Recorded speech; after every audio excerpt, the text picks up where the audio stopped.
মা Kali automobile workshop. দেখুন এটা আপনার বাচ্চা হাতি, আপনারা নদিয়া জেলা থেকে এসছেন। আর কি গ্রামটার নাম কি বললেন? গ্রাম ঈশ্বরচন্দ্রপুর, নদিয়া। ঈশ্বরচন্দ্রপুর নদিয়া থেকে এসছেন এবং এই মেশিনটি চয়েস করেছেন। এটা হচ্ছে একটা বাচ্চা হাতি মেশিন, যেটাতে আপনার রিং রোস্টার ভেতরে আছে এবং এর সাহায্যে আমরা এর মধ্যে আমরা চালটা ড্রাই করলাম। হ্যাঁ, চালটা ট্রাই করলাম। আর এই ড্রাই চালটাই আমরা মুড়ি ভেজে দেখাচ্ছি, তাই তো? হ্যাঁ, দেখুন এই চালগুলো আপনার চালের মুড়ি খুব সুন্দর এসছে, অনেকটা মুড়ি। আর এর আগে আমরা ফ্রাইন্স আইটেম ভেজে দেখিয়েছি এই মেশিনে, যে মেশিন আপনার চলছে।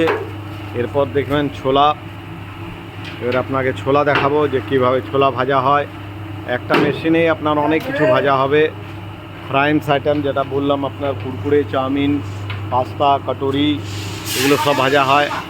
এই যে ছোলাটা দিল, ছোলা, এবারে ছোলা দেখাবো আপনাকে ভেজে।